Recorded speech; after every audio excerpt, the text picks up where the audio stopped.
I came back to this channel to express my frustrations and my disdain and my lack of enthusiasm about the sport of boxing and how it was at the time.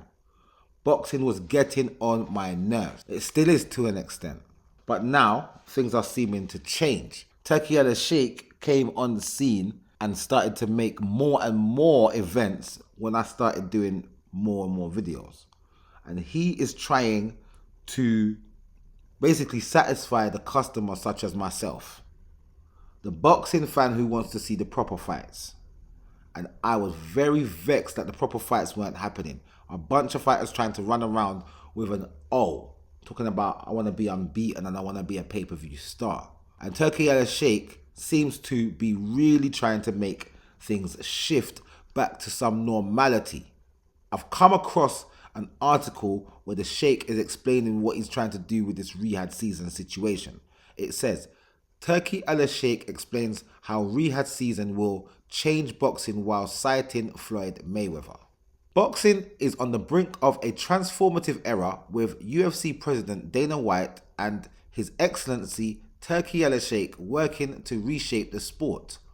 White, known for turning UFC into a 10 billion global powerhouse, is now partnering with Alalshikh and Riyadh season to re-image boxing.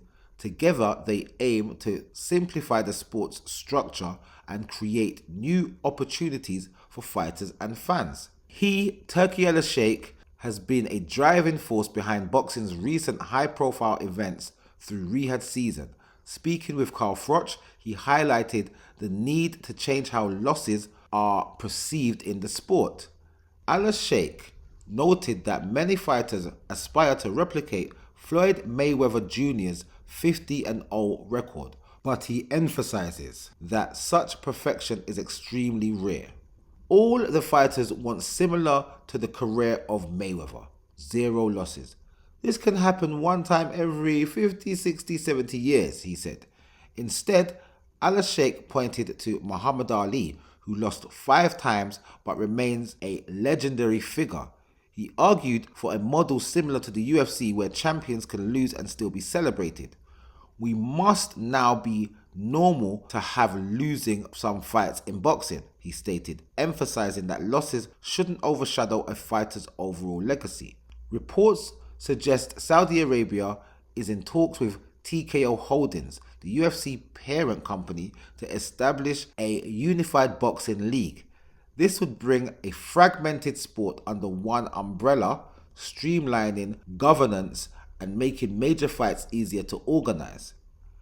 Dana White's passion for boxing isn't new, but his recent commitment marks a turning point. Through UFC Fight Pass, he has already hosted events including a Callum Walsh headlined bout in Dublin. We've been kicking the whole boxing thing around for a long time, but you've never heard me commit and say, I'm in. Well, I'm in, White declared. The vision of White and Alalshikh could lead to a more accessible and dynamic boxing world.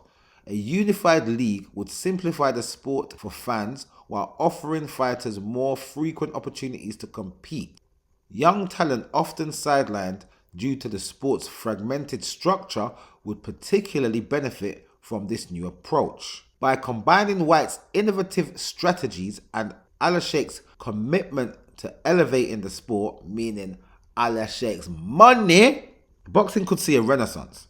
This partnership promises to redefine success, break down barriers, and bring fresh energy to a sport steeped in tradition. This is music to my ears. And most of the times when I used to see boxing news, I was very skeptical of what I was reading, thinking, these guys are never going to carry out what they're saying, because most of the times they don't. Talking about the higher ups in boxing, as in the promoters and the investors for the promoters. Now that Turki Alalshikh's come on the scene, he's not a promoter, he's just a fan with a whole heap of money. I don't know how long his money is. I have no clue as to how long his money is. But what I can definitely see is that he's overpaying fighters to fight fights that they're supposed to be having. But because they want stupid money to fight someone that will give them a bit of a challenge, we were having to go to pay-per-view to see if the fans would pay for the fight.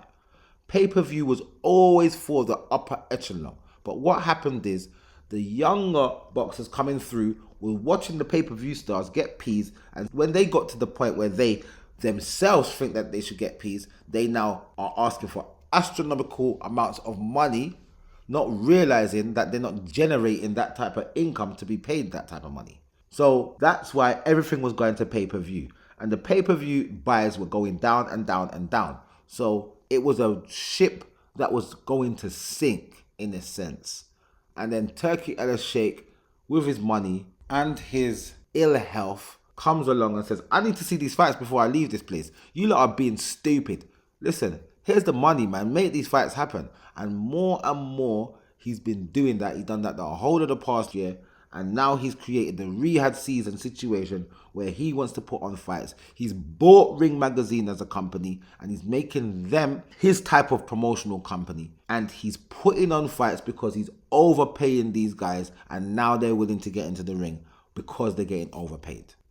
I don't know how sustainable this is, but at least we're getting the fights that we want to see.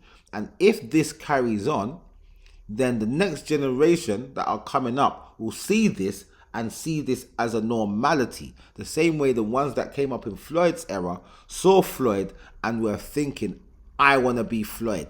Every single boxer wants to be Floyd. Every single boxer wants to be unbeaten. How does that work? That's why you don't see the best fights. You see fighters turning down good opportunities to fight good fighters, talking about the money's not making any sense. Then they go and fight a lesser fighter on the undercard and get even less money. But because they want to take that O to the bank and cash it out for millions and trillions, they would rather fight someone lesser to keep that O intact. And that's what's been happening. That's why the likes of Tank can't get a look in with Turki, because Turki is going to make him fight someone who could potentially beat him. And Tank is like, I'm not about that life. So guess what? The walls are closing in. I'm going to retire. I will talk about this more and more as time goes on, because this is the type of thing that annoys me about boxing. But it looks like Turki is coming and trying to shape things up. It's like the Sheikh is like an average boxing fan like myself, thinking, why aren't these fights happening? But unlike myself, the Sheikh's got 10, 20 billion to throw at boxing. So let's go. I'm going to pay everybody. I'm going to buy up leagues. I'm going to buy into the zone. I'm going to get Eddie Hearn to run the whole thing. I'm telling you, you never hear what they're saying. Under one umbrella. You know, see, saying I work with Eddie.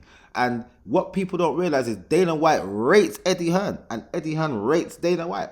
So bringing them in, you think they're not going to just put... Listen, I told you Eddie Hearn is going to be the figurehead of boxing promotions. You mark my words. It's all coming under the zone. It's all getting bought into from Turki Alalshikh. I didn't see that one coming. I didn't see how it was going to happen, but it's formulating in front of me. And it's crazy.